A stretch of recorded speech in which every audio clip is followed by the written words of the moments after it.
प्रिय विद्यार्थियों, आज हम लोग हिंदी गद्य के जनक, युग निर्माता भारतेंदु हरिश्चंद्र द्वारा रचित श्री चंद्रावली से यमुना छवि नामक शीर्षक का अध्ययन करेंगे।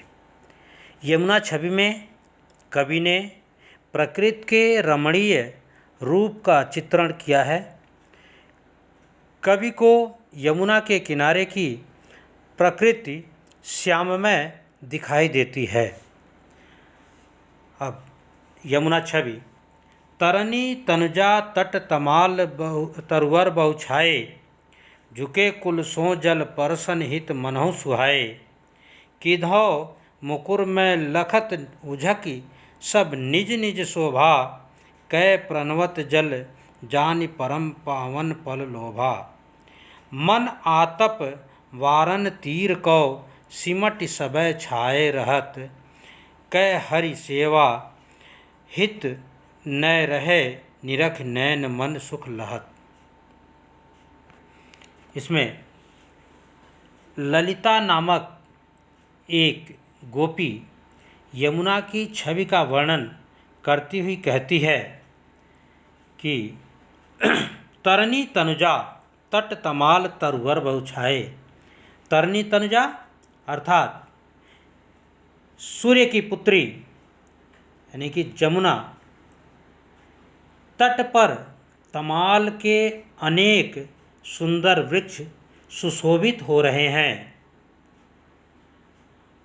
झुके कुल सो जल परसन हित मनहु सुहाए, और वे तट पर आगे की ओर झुके हुए ऐसे लग रहे हैं जैसे यमुना के पवित्र जल को स्पर्श करना चाहते हों। या कींधौ मुकुर में लखत उझकी, सब निज निज शोभा। या ऐसा मालूम पड़ता है कि जल रूपी दर्पण में, कींधौ मुकुर में लखत यानी कि जल रूपी मुकुर में, दर्पण में लखने के लिए, अपना चेहरा देखने के लिए या अपनी शोभा को देखने के लिए उझक कर आगे की ओर झुक रहे हों। कै प्रणवत जल जानि परम पावन फल लोभा। और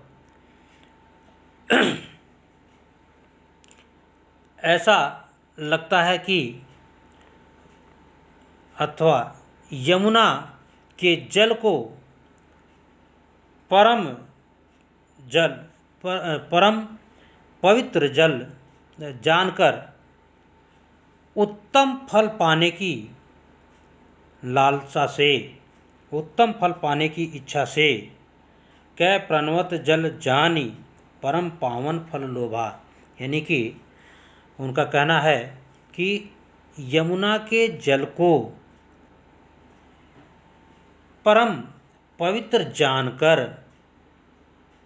उत्तम फल पाने की लालच से उसे प्रणाम कर रहे हों, ऐसा प्रतीत होता है।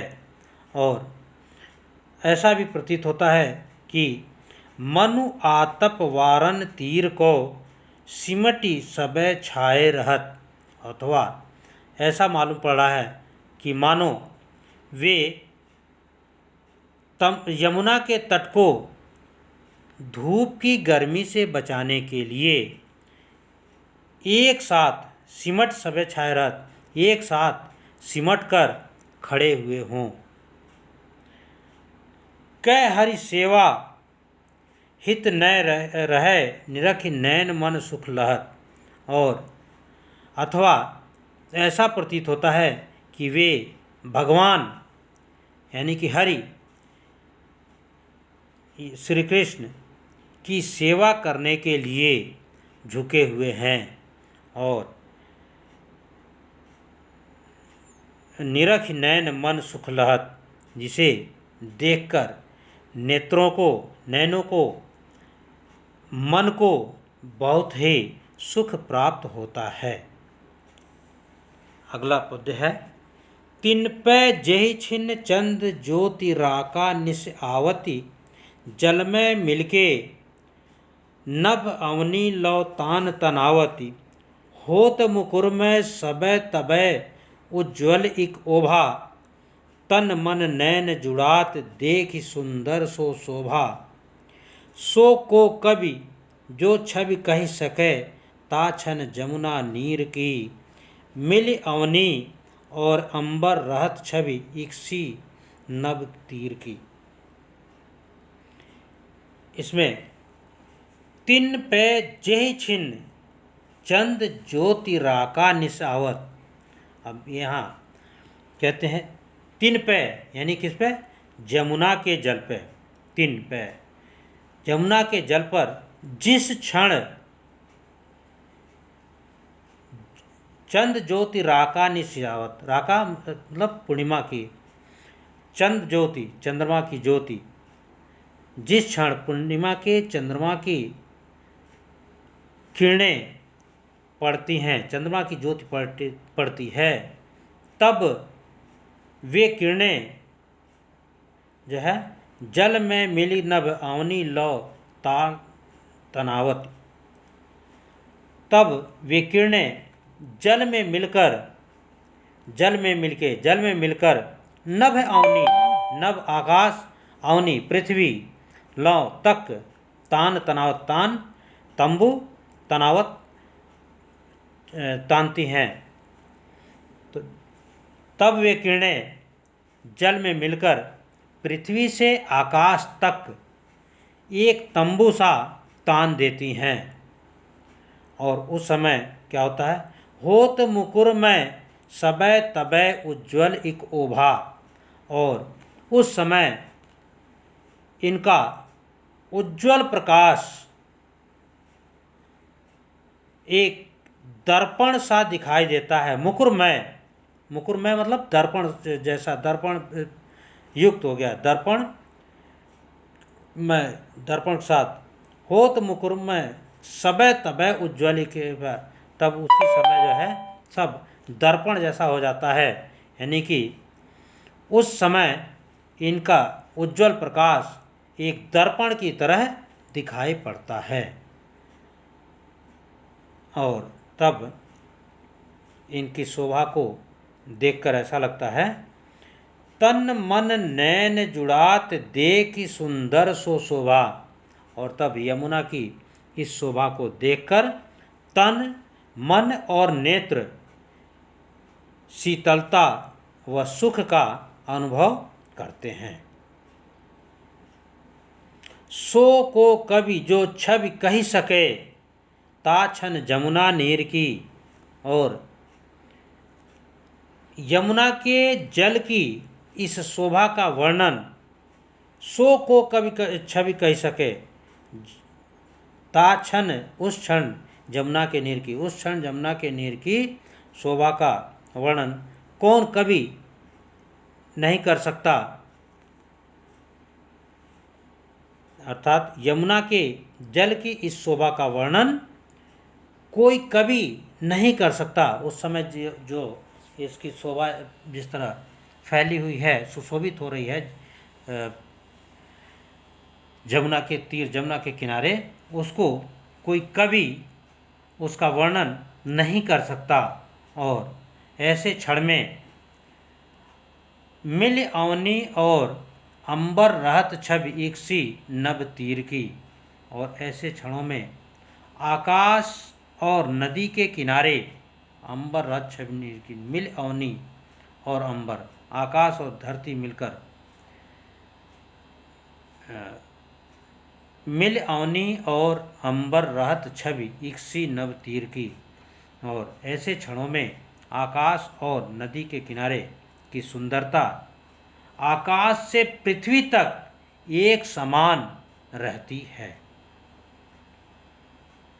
अब अगला पद है, परत चंद्र प्रतिबिंब कहूँ जल मधि चमकायो, लोल लहर लहि नचत कबहूँ सोई मन भायो। मनु हरि दर्शन हेत चंद्र जल बसत सुहायो, कै तरंग कर मुकुर लियो शोभित छवि छायो। कै रास रमन में हरि मुकुट आभा जल दिखरात है।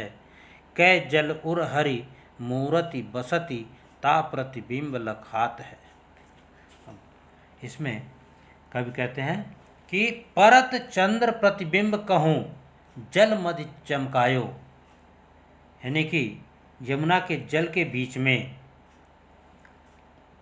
जब चंद्रमा का प्रतिबिंब चमकता हुआ दिखाई पड़ता है, जब चंद्रमा का प्रतिबिंब जो है जल के बीच में पड़ता है, पड़कर चमकता हुआ दिखाई पड़ता है, तब लोल लहर लहि नचत कबहुँ सोई मन भायो। तब जल की लहरें, लोल लहर चंचल लहरें हिलती हैं और तब चंद्रमा का प्रतिबिंब हिलता हुआ और नाचता हुआ दिखाई देता है। लोल लहर लहि नचत कबहुँ सोई मन भायो दिखाई पड़ता है और वह मन को बहुत ही मन भावन लगता है, मन को बहुत ही भाता है, सुशोभित होता है। और मनु हरि दर्शन हेत चंद्र जल बसत सुहायो, और ऐसा लगता है कि चंद्रमा के प्रतिबिंब की शोभा को देखकर कि मानो मनु हरि दर्शन, मानो हरि के दर्शन के लिए, हरि विष्णु के दर्शन के लिए, हेत के लिए चंद्र जल बसत सुहायो, दर्शन करने के लिए जो है चंद्रमा जल में निवास करता हुआ सुशोभित हो रहा हो। कै तरंग कर मुकुर लिए शोभित छवि छायो, और अथवा चंद्रमा की छवि ऐसी सुशोभित हो रही है, उस समय चंद्रमा की छवि ऐसी सुशोभित हो रही है जैसे कि लहरें अपनी हवा में चंद्रमा का प्रतिबिंब रूपी दर्पण लिए हुए हो। कै तरंग कर मुकुर लिए, यानी कि मुकुर दर्पण लिए हुए, तरंग जो है जैसे लग रहा है हवा से लहरें जो है दर्पण लिए हुए सुशोभित हो रही हैं, जैसे लहरें अपने हवा में चंद्रमा का प्रतिबिंब रूपी दर्पण लिए हुए हों। और अथवा कै रास रमन में हरि मुकुट आभा जल दिखरात है, अथवा रास क्रीड़ा में रमे हुए श्री कृष्ण के चमकते हुए मुकुट की आभा ही इस चंद्र के बिंब के रूप में जल में दिखाई दे रही हो, ऐसा प्रतीत हो रहा है।